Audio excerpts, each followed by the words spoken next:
शिवाशिव पुत्र दैत्य सेना को मारेगा।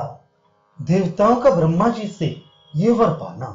पुलस्त जी कहते हैं, हे भीष्म, जब वायुदेव देवताओं की दुर्दशा के वृत्त इस रीत से कहकर चुप हुए, तब भगवान ब्रह्मा जी मंद मंद मुस्कुराते हुए बोले, ये तारकासुर सब देवताओं व दैत्यों से अवध्य है। जिससे मारा जाएगा वह अब तक तीनों लोकों में विद्यमान ही नहीं है। वह तो और भी अधिक तप करने पर दृढ़ था, पर हमने जाकर वरदान देकर तप करने से रोक दिया। उसी अपने तप के बल से वह इस समय तीनों लोकों को भस्म कर सकता है। हमसे उसने वर मांगा था कि अन्य किसी से हमारी मृत्यु ना हो। जो पुत्र महादेव से उत्पन्न हो वह 7 ही दिन में बढ़कर महापराक्रमी हो जाए, उससे हमारा वध हो। अन्य किसी सुरासुर मनुष्य आदिकों से ना हो। सो क्या करें? हमने वही वर देकर उसे तप से निवृत्त किया। सो भगवान महादेव के तो आजकल स्त्री ही नहीं है। सूर्य समान पुत्र कैसे हो जो उस दुष्ट तारकासुर को मारे? हिमालय पर्वत की कन्या जो देवी उत्पन्न होगी, उसमें जब महादेव अपने बीच से पुत्र उत्पन्न करेंगे, जैसे कि अरणी में से अग्नि उत्पन्न किया जाता है, उस पुत्र से वध पाकर तारकासुर फिर दिखाई न देगा। ये उपाय हमने कहा जैसा कि होगा। सो महादेव जी आजकल समाधि लगाए हुए शयन कर रहे हैं। तब तक तुम लोग निशंक होकर अपना समय बिताओ। थोड़े ही काल में ये कार्य होगा। ब्रह्मा जी ने ऐसा कहा तो सब देवगण प्रणाम करके वह जैसी आज्ञा ऐसा कहकर चले गए। देवताओं के चले जाने के अनंतर लोक पितामह ब्रह्मा जी ने पूर्व काल में उत्पन्न निशा देवी का स्मरण किया। उसको एकांत में देखकर ब्रह्मा जी उससे बोले कि हे रात्रि, देवताओं का बड़ा भारी कार्य आकर उपस्थित हुआ है। सो हे देवी, वह तुमको करना चाहिए। अब उस अर्थ का निश्चय सुनो। तारक नाम दैत्य सब दैत्यों का शिरोमणि बनाया गया है। उसको मारने के लिए जब भगवान महादेव आप जन्म लेंगे तो ठीक होगा। वो अपनी स्त्री में जब पुत्र होकर उत्पन्न होंगे तो उस पुत्र से तारकासुर का नाश होगा। परंतु शंकर जी की जो पत्नी दक्ष की कन्या सती नाम से प्रसिद्ध थी, वह किसी कारण से पिता के कोप से मृतक हो गई थी। वह तुम्हारे कहने से किसी कारण को पाकर हिमाचल की कन्या होकर लोक में पूजित होगी। वह जगत को शून्य जानकर उस सती के वियोग से महादेव जी सिद्ध सेवित हिमाचल के कंदरा में वह सती के जन्म होने की प्रत्याशा बहुत दिनों तक करते रहेंगे।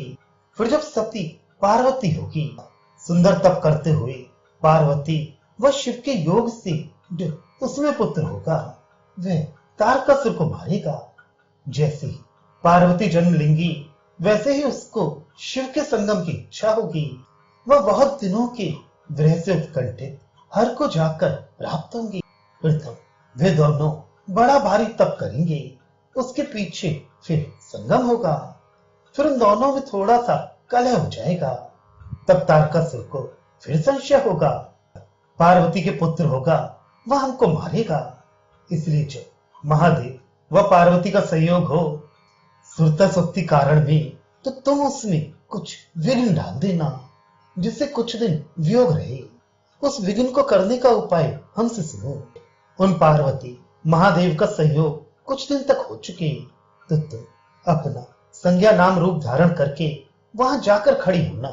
तुमको देखकर महादेव जी हाथ से करते हुए पार्वती जी को झटकेंगे। वह कोप करके देवी पार्वती तप करने को महादेव से अलग चली जाएंगी। वह तपयुक्त महादेव भी अन्यत्र जाकर तपस्या करने लगेंगे। इस योग में जिस अमित दीप्ति युक्त पुत्र को महादेव से पार्वती उत्पन्न करेंगी, वह सब असुरों को निसंदेह मारेगा। हे देवी, तुम भी लोक दुर्जय दैत्यों को मारना, जब तक कि सुरेश्वरी देवी गर्भ धारण किए रहें। उनके संगम से तुम तब तक दैत्यों को न मार सकोगी, और जो ऐसा होगा तो तुमसे सब कार्य करेंगे। उमा देवी नियम को खत्म करेंगी, पर्वत से उत्पन्न अपने सारूप्य को प्राप्त होंगी। उस काल में तुम्हारे साथ वे भवानी होंगी, वह तुम उमा के अंश से रूप धारण करोगी। हे वर्दी, तुमको एक अंश से ही उत्पन्न होने के कारण सब पूजी, वह सब देवगण नाना रूपों से तुम्हारी पूजा करेंगे, वह तुम उनके अनेक कार्य सिद्ध करती रहोगी। वह ब्रह्मवादी लोग ओंकार युक्त गायत्री तुम्ही को कहने लगेंगे, वह राजा लोग शत्रुओं के आक्रांत करने की मूर्ति तुमको कहेंगे, वह वैश्य लोग तुमको भू नाम अपनी माता कहेंगे, वह शूद्र लोग शिवा इस नाम से तुम्हारी पूजा करेंगे। मुनि लोग तुमको शांति की मूर्ति समझेंगे, जिससे कि उनका मन कभी क्षुभित ना होगा।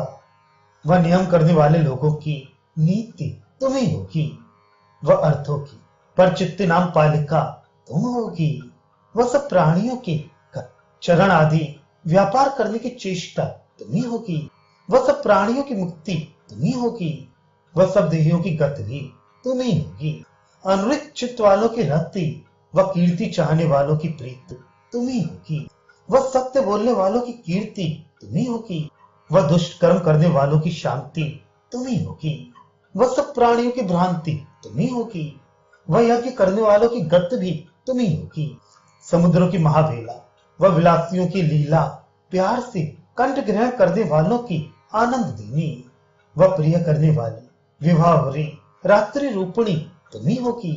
इस प्रकार अनेक रूपों से तुम लोक में पूजित होगी।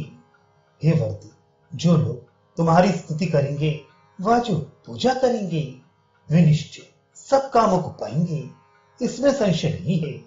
जब ब्रह्मा जी ने निशा देवी से ऐसा कहा तो वे ब्रह्मा के हाथ जोड़कर अति वेग से शीघ्र ही हिमाचल के गृह को चली गईं। वह वहां महारत्न जटित धवल हर पर विराजित हुई।